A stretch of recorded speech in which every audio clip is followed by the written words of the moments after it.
The Bank of England has raised the deposit guarantee for if you have money in a bank account. I think in Switzerland it's 100,000 francs.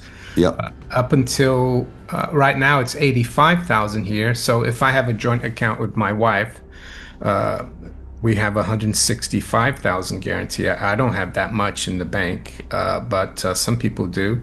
So they're going to raise it to 120 by the 1st of December. I mean, this is quite a big rise. They say that it's to keep pace with inflation, and I think the last time it was raised was back in 2017.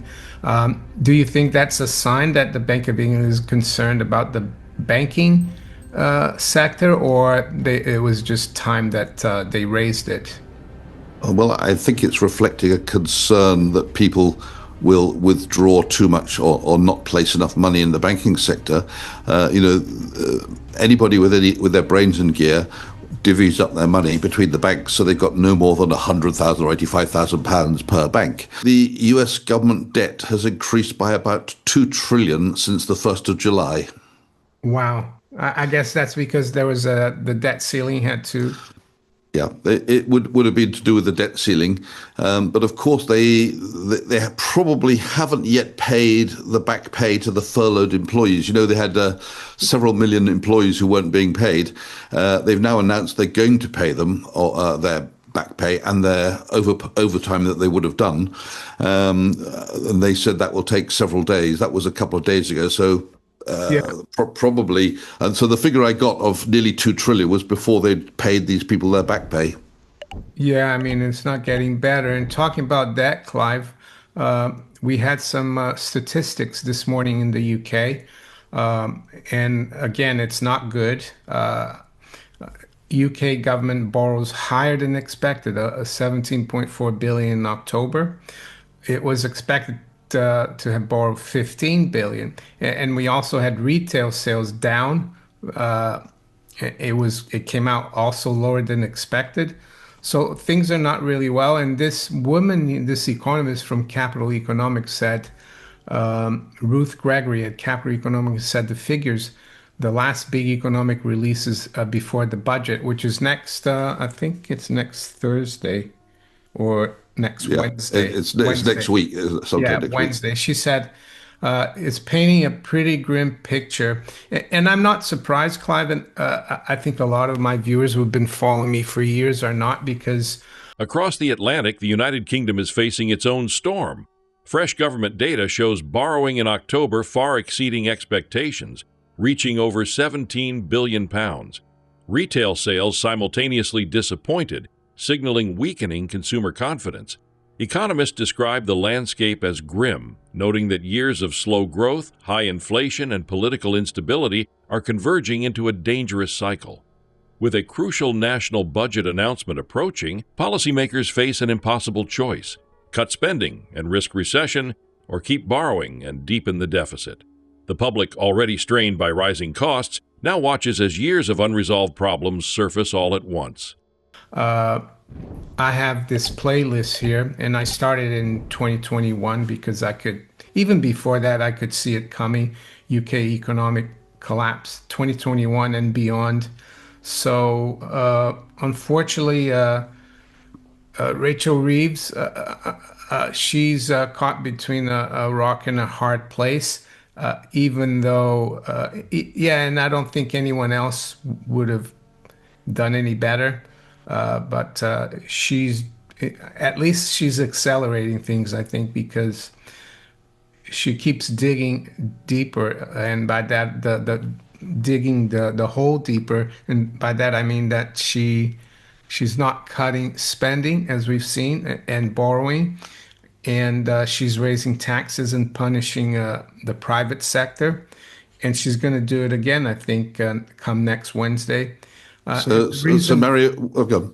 The reason she's doing it is that, well, her backbenchers, the people who really make this government possible, that's what they want. They don't, socialists, they, yeah, they don't realize eventually they'll run out of other people's money, as Margaret Thatcher once said.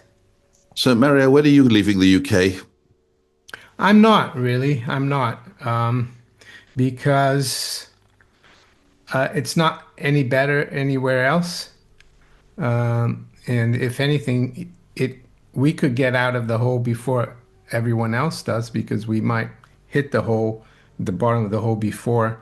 Right now, yeah, I've done what's necessary to be in a good position, and by that I mean I've gotten out of debt. I've tried to stack as much as possible, try to live within my means, and it doesn't mean to say you don't enjoy life. So I'm all right here.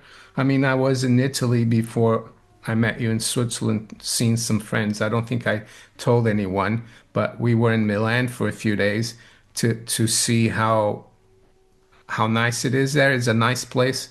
My friend lives in a nice community.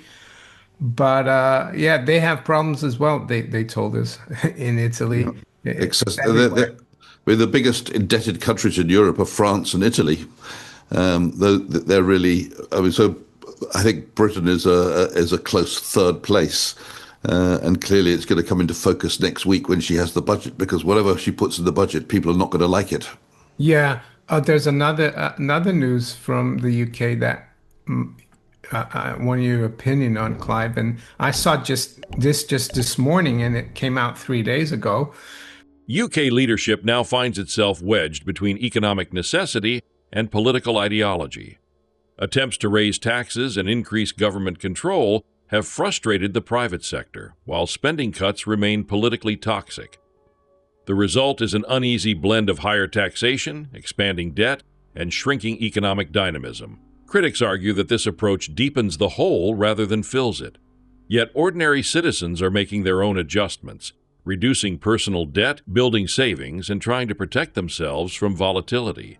For many, the crisis is no longer theoretical. It is reshaping daily life, financial planning, and expectations for the country's future.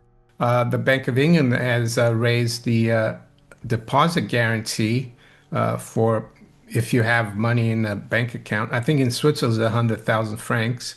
Yeah. Up until right now, it's 85,000 here. So if I have a joint account with my wife, we have 165,000 guarantee. I don't have that much in the bank, but some people do. So they're going to raise it to 120 by the 1st of December. I mean, this is quite a big rise. They say that it's to keep pace with inflation, and I think the last time it was raised was back in 2017. Do you think that's a sign that the Bank of England is concerned about the banking sector, or it was just time that they raised it? Well, I think it's reflecting a concern that people will withdraw too much or not place enough money in the banking sector. Anybody with their brains in gear divvies up their money between the banks, so they've got no more than 100,000 or 85,000 pounds per bank.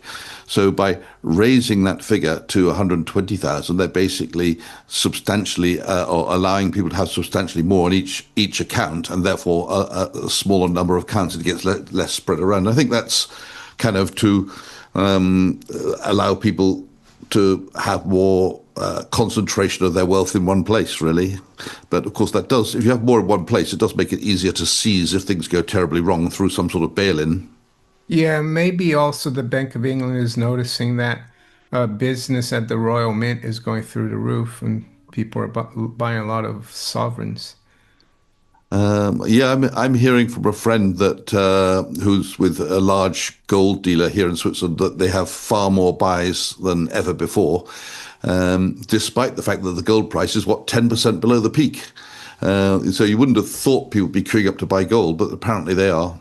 Yeah, I think that's the thing with gold. People don't understand. It's doesn't matter if the price goes higher. People won't stop buying if they're fearful. A sudden decision by the Bank of England to raise deposit guarantee limits from £85,000 to £120,000 sparked fresh questions.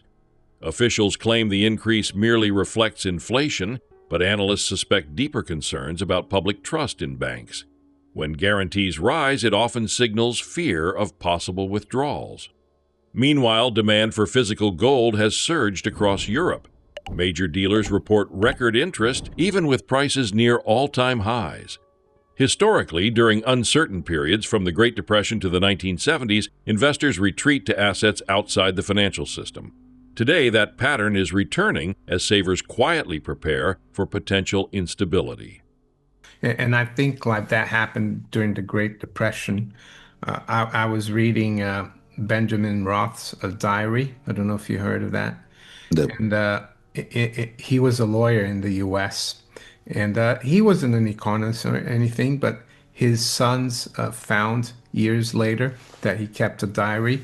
And he was, even though in the U.S. after 33 it was illegal to buy gold, he wrote about how gold was in demand, massive demand in other countries in the West, and that people wanted more and more gold because they were scared of leaving their money in the bank or leaving their money in the stock market. So yeah, that's an interesting story there that I thought you'd like, and the viewers. Have you got any stories, Clive, that you Well, think are worth talking about? I mean, I can tell you one. I had somebody wrote to me last night, not really on gold, but it's kind of slightly related. As you know, we've been seeing a lot of this stuff about rare metals or the strategic minerals. And he wrote to me from Germany, very, very disappointed. He said, I saw that Trump was supporting strategic minerals, so I dived in on the back of that, and I bought all these strategic mineral companies. Some of them are down 60% now. And he sent me a list. I went to have a look. Every single one of them is not making profit. So just a little warning to your viewers, it's not just the stories about gold. Gold is a very good story, but the strategic mineral story, if you're buying into companies which are making that, I couldn't find one which is making profits at the moment. The rare So earths, you mean, the right? rare, yeah, I think As geopolitical tensions rise, strategic minerals and rare earth elements have become buzzwords. But many companies riding the hype are speculative ventures with no production, no profit, and sometimes no real operations. Investors lured by political announcements, especially those hinting at government support, often discover these declarations amount to little more than vague emails or marketing language. Some firms surged on claims of communication with the administration, only to collapse months later. Like early-stage mining ventures, rare earth companies require long timelines, heavy capital, and uncertain outcomes. Without due diligence, small investors can become casualties of the narrative. sorry to interrupt, but I think the what's going on there is that these companies are still in an exploration stage because we don't really have any like extraction, let alone production and of rare earths in the U.S. So it's like buying a junior gold and silver miner, and that's why they are not making profits. I think it's a long-term thing, and people saw this and they just jumped in without doing their research, I, unfortunately. I mean, one of these companies that he'd bought, it was what they call a SPAC, SPAC, which is one of these speculative companies which then buys another company. So they bought this company with the word rare earths or something in it anyway. But this company that they bought never ever made a profit. Then having got effectively new owners, they came out with an announcement which said, "We are in communication with the administration." What does that mean? So this company's never dug up never even dug a hole. And they said, but they got the word rare earths in their company name. We are in communication with the administration. The share price rocketed to the moon on the back of that. And what does we're in communication with the administration? It means probably they sent an email to somebody. Yeah, maybe to Eric Trump or something. And then got no reply. But they Yeah. call that big. We are in communication. But the share price went to the moon, and that's when this poor German guy thought it was a good time to buy because he read the same thing, and the share price is now down 60% from what he paid.